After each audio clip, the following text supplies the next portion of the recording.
To Saria show time. இந்த வீடியோவில் தையல் பிரியாமல் ஸ்ட்ரெச்சியாக இருக்கக்கூடிய பேண்ட்ஸ் எல்லாம் எப்படி தைக்கிறது, அதே மாதிரி பிளைண்ட் ஹெம்க்குன்னு இருக்கிற ப்ரெஷர் ஃபுட் இல்லாமல் நார்மலாக ஒரு சோயிங் மிஷினில் பிளைண்ட் ஹெம் ஸ்டிச்சு எப்படி போடுறது, அதாவது இன்விசிபிள் ஸ்டிச்சு ஃபார்மல் பேண்ட்ஸ்க்கெலாம் போடுவோம் இல்லையா, அது எப்படி போடுறதுன்னு இந்த வீடியோவில் நான் காமிக்கிறேன். இதுக்கு முதல்ல நம்ம இந்த ஸ்டோரேஜ் பாக்ஸை ரிமூவ் பண்ணிக்கலாம். அப்போ தான் நம்ம பேண்ட்டோட எல்லா பக்கங்களும் திருப்பி தைக்கிறதுக்கு வசதியாக இருக்கும். இப்போது இந்த ஃபார்மல் பேண்ட்டில் நான் தேவையான அளவு லென்த்தை கட் பண்ணிவிட்டு உள்பக்கமாக மடிச்சிருக்கேன். அதுக்கப்புறம் அது நல்லா அயன் பண்ணியிருக்கேன். அப்புறம் ஓரத்தில் அது பிரியாமல் இருக்கிறதுக்காக சேஃப்டி பின் குத்திருக்கேன். இதுக்கு பதிலாக நீங்கள் கிளிப்ஸ் கூட போட்டுக்கலாம், உங்கள் இஷ்டம் தான். அதே மாதிரி ஃபஸ்ட்டு பிளைண்ட் ஹெம் தைக்கிறதுக்கு முன்னாடி நம்ம இந்த மடிச்சிருக்கோம் இல்லையா, அந்த ஓர பகுதியில் அந்த நூல்லாம் தனித்தனியாக பிரியாமல் இருக்கிறதுக்கு ஒரு ஓவர்லாக் ஸ்டிச் ஒன்று அடிச்சுக்கலாம்.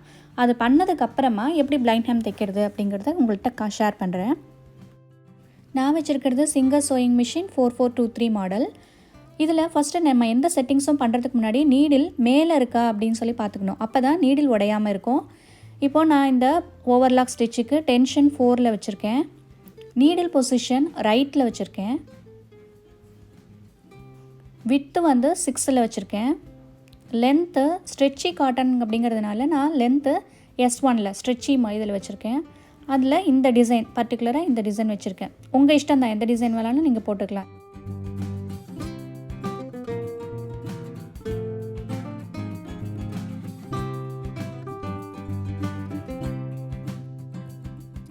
இப்போது நம்ம ஓவர்லாக் அடித்து முடிச்சாச்சு. ஸோ ஓரத்தில் இருக்கிற இந்த நூல்லாம் பிரியாமல் இருக்கும். அடுத்தது பிளைண்ட் ஹெம் ஸ்டிச்சு எப்படி தைக்கலாம் அப்படின்னு பார்க்கலாம். நெக்ஸ்ட்டு நம்ம பிளைண்ட் ஹெம்முக்கு செட்டிங்ஸ் பண்ணிக்கலாம். ஒவ்வொரு தடவை நம்ம செட்டிங்ஸ் மாற்றும் போதும் நம்ம நீடில் பொசிஷன் மேலே இருக்கா அப்படிங்கிறத கன்ஃபார்ம் பண்ணிக்கணும். நீடில் மேலே இருக்கும்போது தான் நம்ம நீடில் பொசிஷன் சேஞ்ச் பண்ணணும்.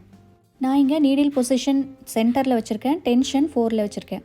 நெக்ஸ்ட்டு இந்த டிசைன்ஸில் இந்த பிளைண்ட் ஹெம் டிசைன் லெஃப்ட்டில் வருது இல்லையா, அதை நான் செலக்ட் பண்ணியிருக்கேன். இன்னொன்று அதே மாதிரி இருக்கும், ரைட்டில் வர்றது, அது நமக்கு வேண்டாம். லெஃப்ட்டில் உள்ளது தான் நம்ம செலக்ட் பண்ணால் தான் நமக்கு கரெக்டாக வரும். அதே மாதிரி நான் லென்த்தும் 2.5 வச்சுருக்கேன், வித்து 3 வச்சுருக்கேன். நீடில் பொசிஷன் சென்டரில் வச்சுருக்கேன், டென்ஷன் 4 வச்சுருக்கேன். இப்போ நம்ம எப்படி தைக்கிறதுன்னு பார்க்கலாம்.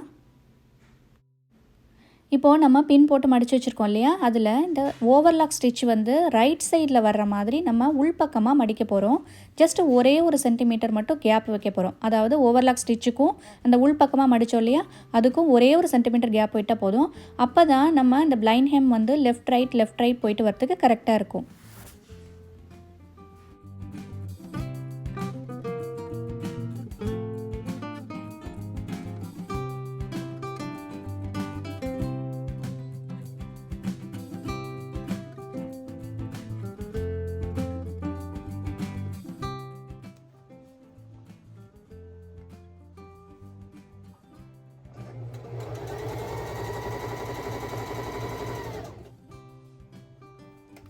இப்போ பாருங்கள், பிளைண்ட் ஹெம் போட்டாச்சு.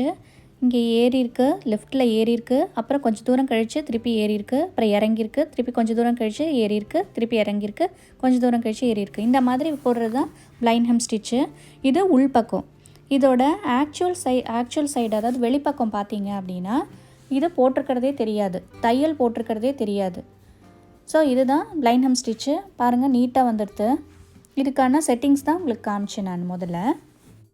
நெக்ஸ்ட்டு நம்ம பார்க்க போகிறது இந்த ஸ்ட்ரெச்சி பேண்ட்டெல்லாம் எப்படி தைக்கிறதுன்னு. இது கொஞ்சம் கனமான பேண்ட்டுங்கிறதுனால நான் இதை உள்பக்கமாக 2 மடிச்சிருக்கேன். ஒரு தடவை உள்ளே மடிச்சுட்டு அதுக்கப்புறம் இன்னொரு தடவை மடிச்சிருக்கேன். ஸோ அதனால் ஸ்டிச்சும் நல்லா கனமாக தான் போடணும். இதுக்கான செட்டிங்ஸ் என்னென்னா, டென்ஷன் 4, நீடில் பொசிஷன் சென்டரில் வச்சுருக்கேன், வித்து 6 வச்சுருக்கேன், லென்த் ஸ்ட்ரெச்சி ஃபேப்ரிக்ங்கிறதுனால S. அதே மாதிரி இதில் எந்த டிசைன் வேணாலும் நீங்கள் வச்சுக்கலாம். நான் பர்டிகுலராக இந்த ஜிக்ஸாக் வச்சுருக்கேன். ஏன்னா அது துணி நல்லா திக்காக இருக்கிறதுனால நம்மளும் நல்லா திக்கான ஸ்டிச் போடணுங்கிறதுக்காக. இந்த மாதிரி ஜிக்ஸாக் போடும்பொழுது நம்ம உள்பக்கம் 2 மடிச்சிருக்கோம் இல்லையா, ஒரு தடவை உள்ளே மடிச்சுட்டு அதுக்கப்புறம் இன்னொரு தடவையும் 2வது தடவையும் மடிச்சிருக்கோம். ஸோ அந்த மாதிரி 2 தடவை மடிக்கும் பொழுது துணி பிரியாமல் இருக்கும். நூலும் நல்லா ஸ்ட்ராங்காக த்ரெட்டு விழுறதுனால அந்த தையல் பிரியாமல் இருக்கும். அதுக்காக தான் ஜிக்ஸாக் செலக்ட் பண்ணேன். அதே மாதிரி இந்த மாதிரி ஆல்ரெடி தைச்ச அந்த இடம் வரும்பொழுது, அந்த கார்னர்ஸ் வரும்பொழுது நம்ம கொஞ்சம் அந்த ஸ்பீடை ஸ்லோ பண்ணிக்கணும். அப்போ தான் அதில் நல்ல தையல் விழும். அடியில் போய். அது மாதிரி ஆரம்பிக்கும் போதும் முடிக்கும் பொழுதும் வழக்கம் போல் பேக் ஸ்டிச் போட்டுக்கலாம். இப்போ பாருங்கள் சூப்பராக நீட்டாக ரெடி ஆகிடுது.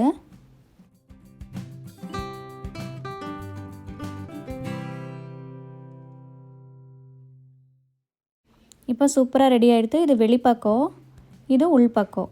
பாருங்கள் எவ்வளோ நீட்டாக சூப்பராக பிரியாமல் தையல் பிரியாத அளவுக்கு நல்லா கனமான துணியில் தையல் விழுந்திருக்கு. நெக்ஸ்ட்டு அதே மாதிரி இதுவும் ஸ்ட்ரெச்சியான பேண்ட்டு தான், பட் இது சாஃப்டாக இருக்குது, கனமாக இல்லாமல். அதுலேயும் நம்ம வேறு ஒரு டிசைன் போட்டு இது பண்ணியிருக்கேன். இதுவுமே தையல் பிரியாது, நல்லா எவ்வளோ வேணாலும் இழுத்தாலும் தையல் பிரியாது.